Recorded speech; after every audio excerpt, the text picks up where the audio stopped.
Yeah, so you guys already understand what's going on with the pandemic and everything going on in the world.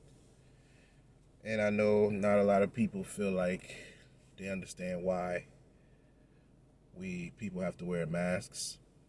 Um, but I see it as a sign of courtesy, for those that you care and those that your loved ones around you. Um, just trying to limit it, not make it too much. Try to bring it down. But anyway, um, you know,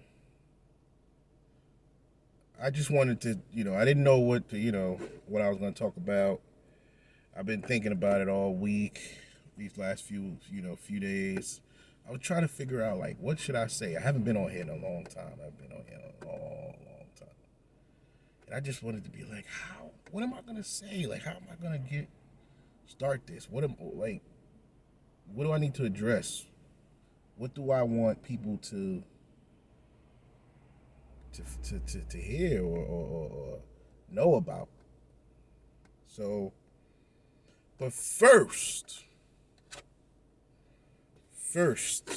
things first. Let me get some of this good old water. Some of you may not know,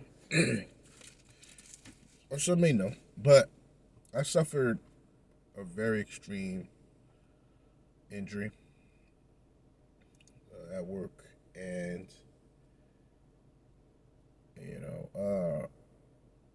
I haven't been able to work since. So I've been in and out the hospital for this, and because I didn't have insurance, I wasn't able to get the right treatment. Now, however you're gonna feel about me is cool, but I'm under my wife's insurance, and once I was able to get insurance because I'm under my wife's insurance, I was able to get I was able to go, get some care, doctor, and those who can help me with what I'm going through. So I was referred to a few doctors, and I saw a doctor's name that stood out to me, and the doctor's name was Doctor Asimolowo, right? And when I looked it up, I didn't know. I just saw the name, and I was just like, wow, piqued my. Let me see. Didn't know anything, male, female, where nothing. Where they were, background. I didn't know anything. I type in the name, and the name Doctor Olabisi Asimolowo comes up, and it's his sister. Big old smile, big, smile and beautiful, complexion. I'm just, what I mean, just what I'm not used to. I didn't grow up seeing this on media. It wasn't something that was prevalent or just like everybody. Like it was just this really like I was just like, is this? You know what I mean? It was like when we had Barack. It was just like I can't believe it. So in this male-dominated uh, uh, career, or you could say male-dominated space, or what is it? Field. The male this in this male-dominated field, right? Here's this woman. Here's this woman who I guess people would say black woman, but I try not to use these descriptions, these labels that I didn't come up with. So here's this woman who's in this field, male-dominated field, and she looks like me and family, and I didn't grow up seeing this.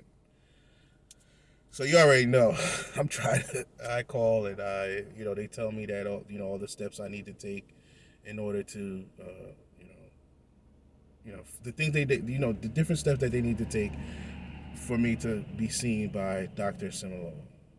So this was I want to say like about like what in 2020.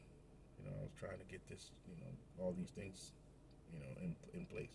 Well, so fast forward. I mean, I had my first. I had to get me in an injection, and they call it an epidural steroid injection, and they put it.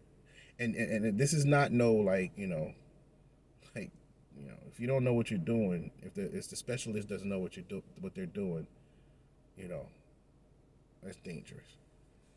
So Dr. Asimolowo has to be, you know, qualified. It also has to have the reputation of. And I knew that she was one of a kind because the way that her staff broke down, like I would call and they would tell me, all right, you have to have this and you have to have this, and Dr. Simolo doesn't use these kind of drugs, and she doesn't, like, she's not out here trying to write you pain, like, that's not her thing, and she needs you to follow her what she needs to be done in order for her to help you. So I've been through so much. I just didn't know if it was gonna even. I was kind of like basically like this ain't. I'm just getting the runaround. So she meets with you. The first injection, okay, I was still in pain. Second injection comes around, and I was a little bit, but after the first injection, I want to say halfway through because it has to have you have to get this every 3 months. 3 months. Like almost halfway through, it was some progress. It was some change. It was a little bit. I was able to move a little more. I was able to. The pain had alleviated, man, and it was just like, what,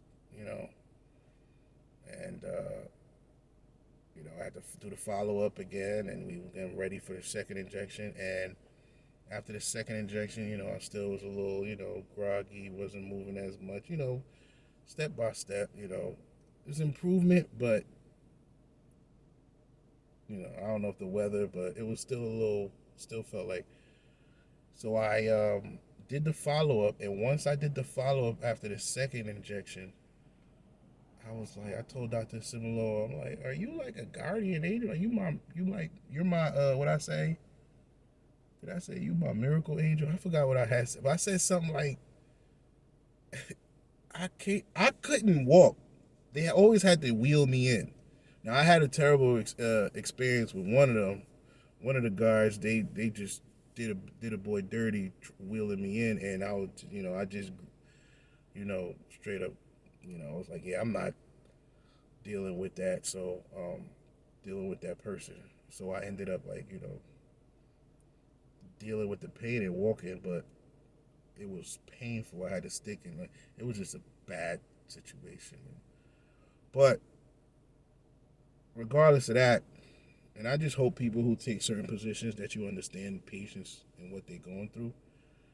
So if you don't feel like you could do your job, don't take those positions because we the patients are going through a lot.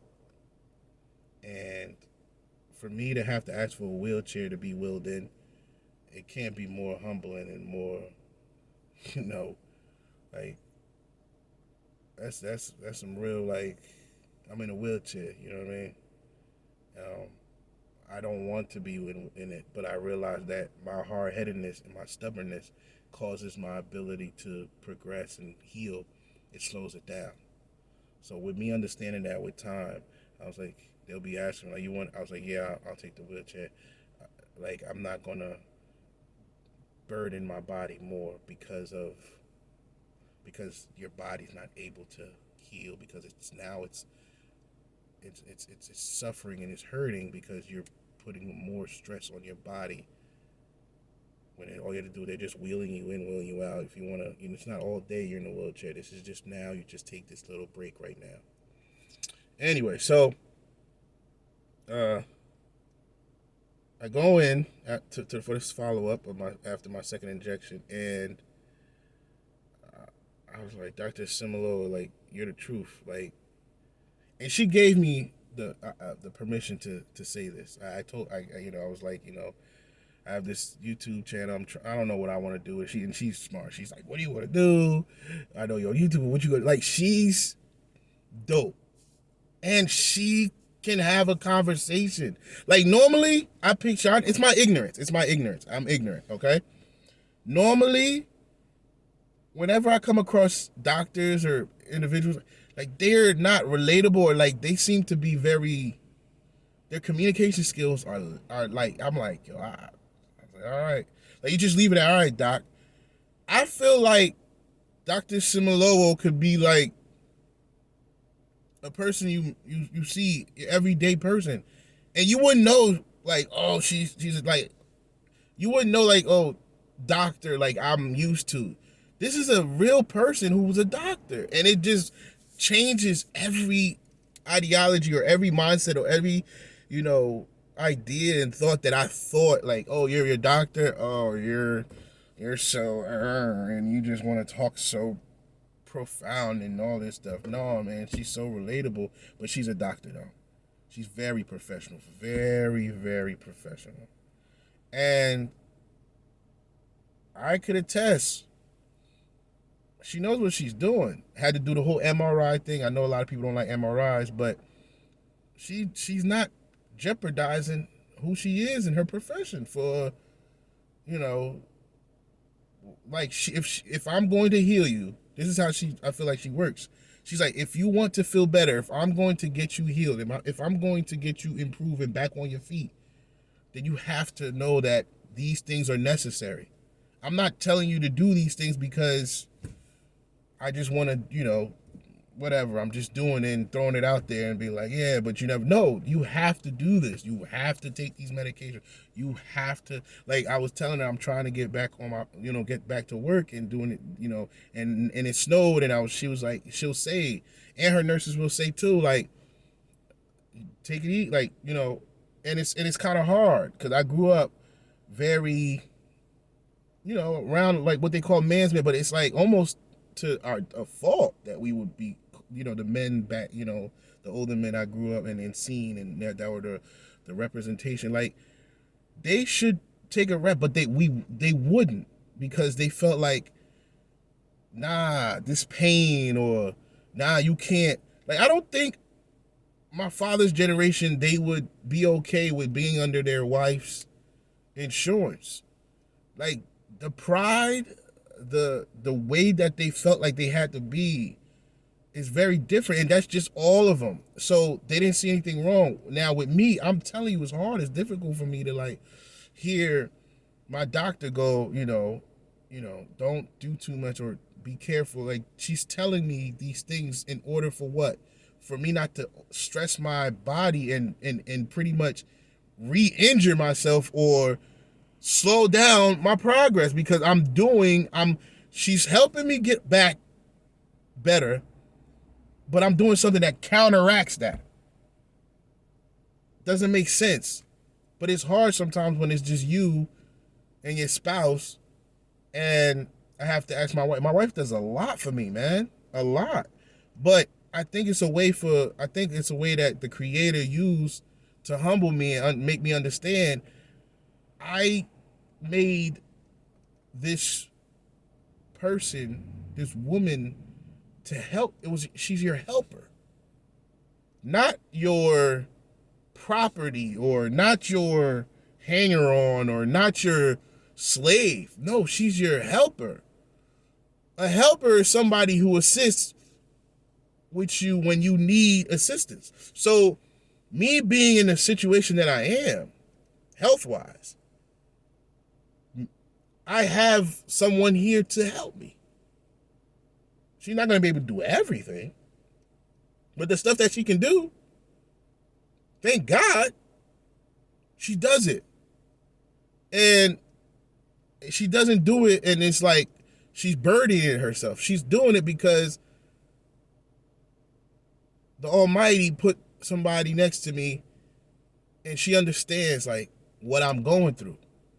And she believes that I'm going to get better, and then it's going to be a time when I'm going to be able to, double or quadruple what I missed out, because I've been off my feet since 2019. It's 2021. It's 2021. So think about this whole time I've been going through trying to get better, rehabbing or therapy, whatever, physical therapy, but not physical therapy was actually bad for me. But going to the hospital, paying out of pocket for walking, like trying to find a cure, trying to find help, but I didn't have insurance. As soon as my wife got the job that she got and they gave her insurance, she was able to put me in. So now I was able to see better, get in better situations. So is this something? I've never gone through nothing like this. I've never seen anybody go through anything like this. I'm in 2021. This is a different generation. I'm in my early 30s. So whenever I'm talking to people, and I'm a black man, a colored boy, whenever I'm talking to people, you know how hard it is for me to speak and say my honest truth? I'd be like, man, I'm just ready for them to call me out my name. But it is what it is. I'd rather be healthy and you call me out my name than suffer and just have what I think is what society's gonna look at me like, oh yeah, he the man right there. I'm a dumbass man. I'm a dumbass man walking in pure pain and suffering because I care about what society deems as how a man, a father, a husband should be. But my wife hasn't complained. As a matter of fact, it's times that she's like, babe, don't do that. You're doing a little too blah, blah. I'm like, yo, you speaking, and it's hard because I'm not used to that. I'm like, dang, you doing, but I'm not out here milking it and acting like I can't do something and just sitting around. I really physically am I have an issue. And when it snowed, I was, whoo-wee. I paid for it. But I was like, I can't make her go out there and do it. It was a lot of snow. So I just popped a couple pain pills and I put a break. Like, I couldn't let her endure that. It just couldn't happen. So Dr. Asimolowo, Dr. Olabisi Asimolowo, I just want to say thank you. And if you guys, I don't know who this is going to reach, if you are able to find somebody, a specialist who can really help you, take heed on what they say. Don't listen to what everybody else is talking about. Your father, your mother, older siblings, older anybody, because a lot of the old folks, they got some bad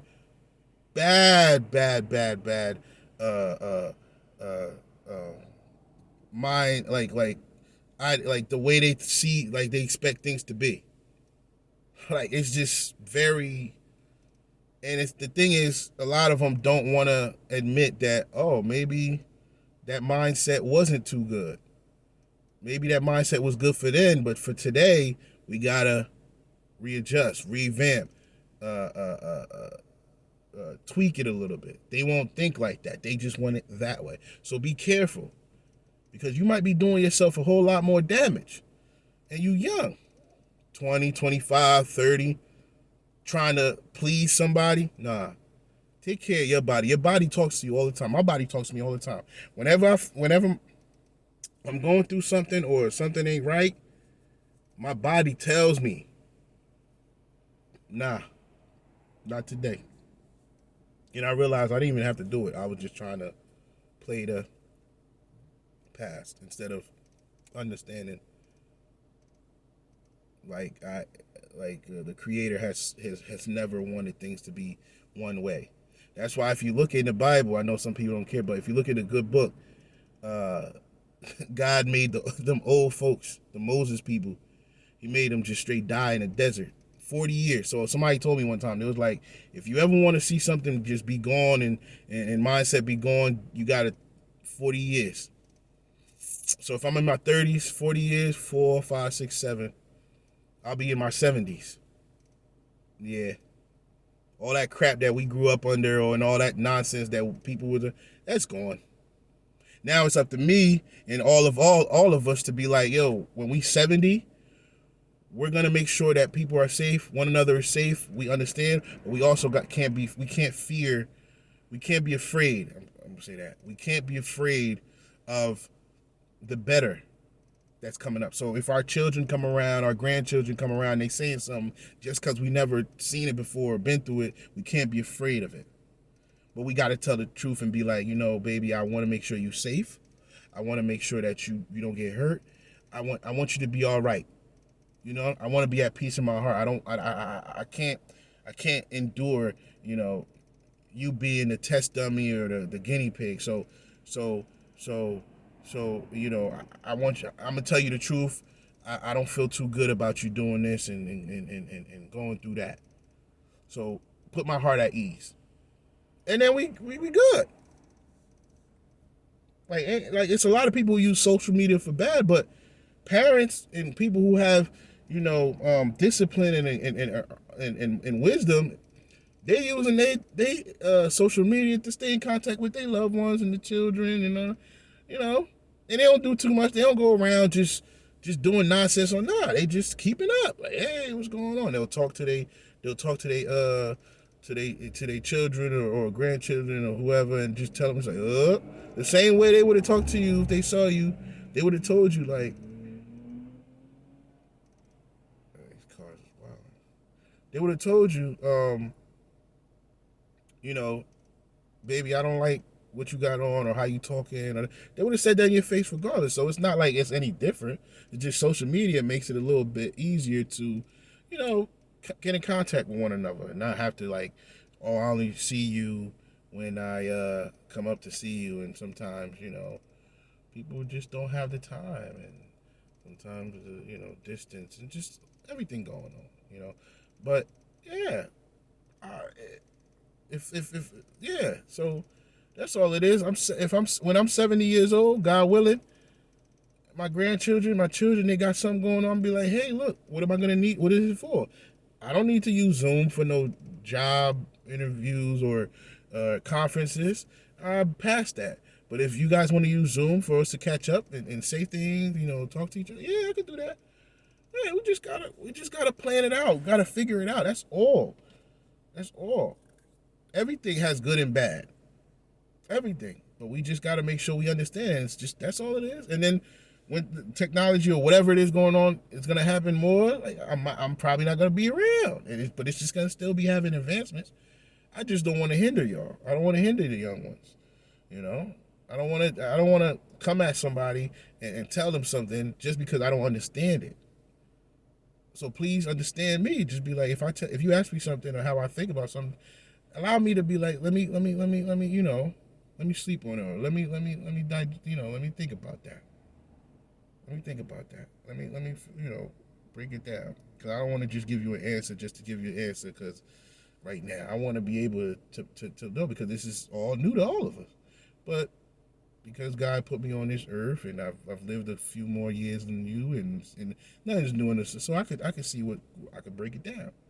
I could break down, and as time goes on, we find out certain things about certain things. What's good about it, what's bad about it. Just like the iPhone, first iPhone, it was cool, but then it had so many, and it improved. And now what they on iPhone 10 or whatever, that's how it is. First thing, it was one way, but they figured it out, had some issues. Now they made the improvements and they upgraded it. Keep upgrading. That's it. All right.